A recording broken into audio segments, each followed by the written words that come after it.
Hi everyone, I hope you all doing well today. Today is November and it is such a gorgeous day today. There's no rain in the forecast and it's chilly, but it is just so beautiful with the gorgeous sun. So last night I already went out and I cleaned up all the containers. So you can see all the containers that I've got at the front. I removed all of the annuals. I did also cut back the creeping Jenny because last year it did come back as a perennial for us, so I'm hoping that it will be like that this year. So I did cut it back. Hopefully they will come back, and as you can see, everything is just looking really pretty out right now. So looking at the garden at the front right now, you can see that I have pretty much left all of the annuals on around the front border garden. And I did remove and put away all of the plants and to kind of help prepare them for winter. So why don't we go over there? I'm going to show you what I've got set up and also what I'm planning on doing today. So here's what all the containers look like now. Do you remember these 4 containers? So I've got 2 of them here, and then I've got the other 2 in the porch. I've removed all of the annuals, like I said, and I did leave the creeping Jenny on. So hopefully, like I said, they'll come back for me. But as you can see, it's looking so different now compared to what it was a couple months ago, right? So just unbelievable. But like I said, last night I came out, I cleaned up everything. So I didn't have time to watch the planters. So what I will do is I will do all that later on. So in the corner of the porch here, I've got my mum. So these 2 winterized over in containers right here in this spot last year. So I'm hoping that they will also survive the winter in the same spot where I'm going to have them for the rest of the winter. So over here I also have the chive that also winterized in the same spot last year. And then I've got my salvia, white profusion salvia that I got earlier. I haven't gotten a chance to plant it yet. So anyway, I'm going to just leave it in this container here and think about where I want to plant it next year.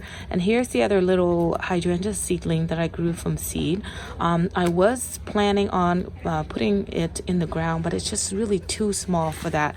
So I thought I'll leave it here for now. And I may have to take it inside and leave it in my co-room if the weather gets any colder, but for now I think it's going to be fine in the same spot. So let me go over down below and I'm going to show you where the other plants are. So here are most of the containers that I've got around the garden. So you can see these 2 are the 2 vanilla strawberry standards that I created or trained this year. I've got them here next to the porch of the house, not because I want to protect them from the cold, but it's just that their stems or the trunk, it's just so flimsy right now. I'm just really afraid that the snow or even the wind would knock them over, right? So I've got them on to the side, next to the side of the house, just so that they're sort of protected from the wind that we're gonna get in the winter. And I've also got my bulbul standard that I've nixed. Remember the one where I damaged a little bit of the stem? So that's here. And then I've also got my kitty clematis here. And then I've got my limelight that was in the back. So I just kind of moved it here for that same reason. I don't want it to be kind of knocked and break, because if these stems break, I'm gonna have to start all over again. So I didn't want to risk it. So I have that here. And then I also have the other little lime stander and the other little lime stander as well. And this is the invincible wee white, and I've got some of my hosta here. And then I've got also some of my columbine seedlings that I grew from seed that I have. And then in the corner there, it's supposed to be a variegated Brunera, but something ate it all the way down, and then it grew all the way back, and now I don't even see the variegation anymore. So anyway, I'm not sure what happened to it. So it's not looking like what it's supposed to be when I bought it this year. So I don't know, maybe I have to take it back to the nursery and ask them why it lost its variegation now, because I remember the tag says it's supposed to be variegated. So I'm now in the back garden, and as you can see, we have had a few nights of frost, so everything is looking a bit sort of like it's dying, right? So anyhow, it's not as pretty as it was last week, but not too bad, I think. So right here against the wall of the house, I've got my little lime bushes, I guess, that I've divided recently. So I've got it laid against the wall. Again, it will be okay without protection, but I just want it to be against the wall, so it's just a little bit more protected with some of the radiant heat from the house. But for sure, I think the boxwood is not as hardy in our zone. It's only hardy to zone 4. So in container, it might do well in zone 6 or 7. So I think that needs a little bit more protection. So that's why I had both of them moved against the wall so that it gets, like I said, some of the radiant heat from the house just to kind of keep it a little bit protected. Now, if I find that we have a very, very cold winter, I might end up putting some kind of protection on the actual plant itself, but for now I think we're gonna be okay. And the other bulbul standard that I've got in this container here, I think I'm just gonna leave it in here in the middle of the garden and just to kind of see how it goes. And if I feel like I need to move it in against the wall, I will. But like I said, these are okay in our zone in containers, so they do not need any protection unless we have a really, really bad winter like we did a few years ago, where the temps go as low as zone 4. So here are all the tulips that I've got, and I'm thinking of planting them into the ground. I know in the spring I was thinking, no, I'm not going to plant any more tulips because they don't tend to naturalize very well for me in my garden. But I've changed my mind because every time I think about all the beautiful colors that I see in the spring, kind of reminds me of tulips. So anyhow, you've seen these 2 tulips that I've got. This is the early single, but recently a friend of mine got these for me from Costco, and look at this. So this is actually the same variety that I've got planted in the garden last year, and somehow I don't remember seeing the purple variety, so something happened, but I did get lots of the pink variety in the front garden bed last year, or last spring, I guess. So that was good. And then this variety is it's new. Now the pink one, it's the same variety as the other bag, Finola. That's the same variety, right? Finola. But look at this color. This is the Ruby Chocolate. Isn't that gorgeous? I love it. I've never seen that. It's almost like a deep burgundy red almost, right? That is just so pretty. So anyhow, I know these double late tulips don't naturalize for me, so I think I'm gonna just plant them and treat them as if they're annuals for me.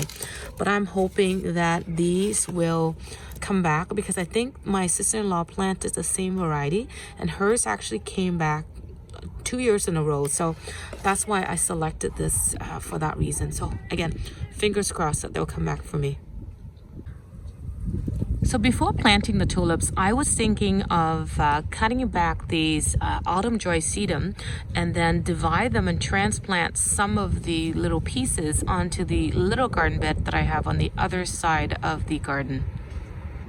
So right now on this side of the little island garden bed, I was thinking of removing the Happy Returns Day lily, but look at the beautiful, gorgeous color of the foliage. That's so pretty. Love it. However, I think I have plenty in the back, and I'm gonna pull these up and put them aside and give it away to a friend, and she'll plant that in her garden. And then I'm gonna take the autumn joy sedum and just divide and put one piece here, one here, and one here, and one here on the other side.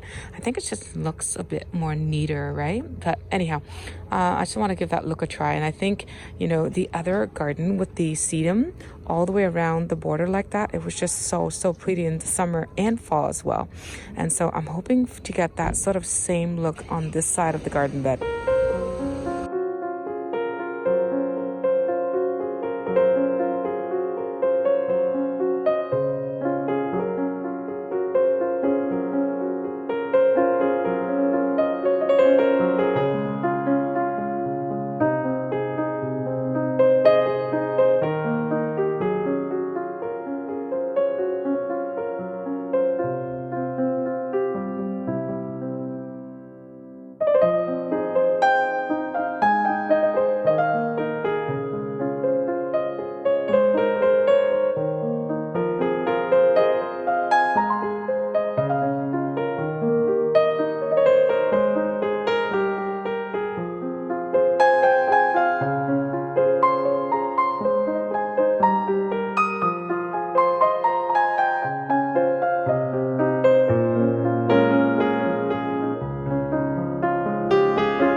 I just finished dividing the autumn joy sedum, and I'm planning on putting these tulips here as a drift around the sort of border in the back here. I hope you can see that.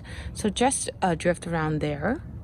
So with the double tulips, I'm planning on sort of putting them around sort of as a drift around the bulbos, just kind of scatter all the way around until you get to about this corner here, because here I've got those three salvia, and also I've got some more salvia right in front of that as well. So I think the tulips will look really good towering over the salvia in early spring.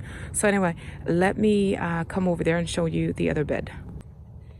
And with the other 50 mix of the single tulips, I think I'm going to just scatter 50 of them all the way sort of randomly around this little garden bed, and so kind of like imitate the look that I had last year, right? But last year was that double Finola tulips, but I think those aren't coming back. Although when I was actually transplanting or dividing the autumn joy sedum, I did find a tulip bulb in there, so I guess some of them do naturalize, but anyway, I'm not sure. But I only found one tulip bulb when I was doing that, so I don't know what happened to the rest. So, and just before I began planting, I thought I'd let you know that I did bring out my favorite tool for bulb planting, and I use this all the time. I love it.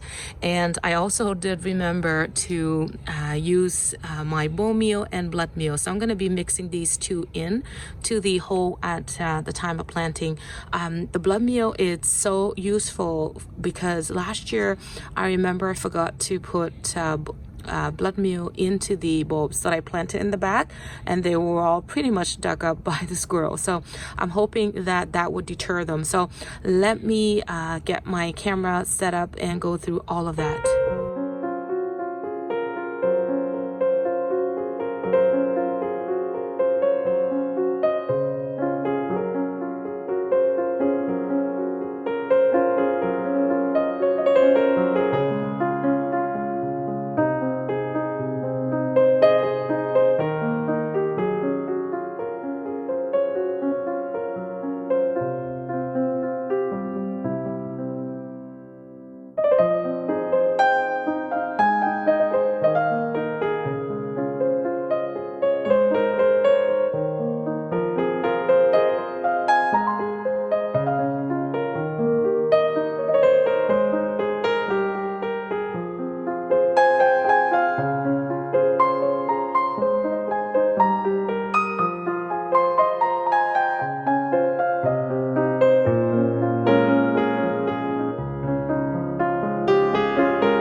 So I did finish planting 2 bags of the early single tulips.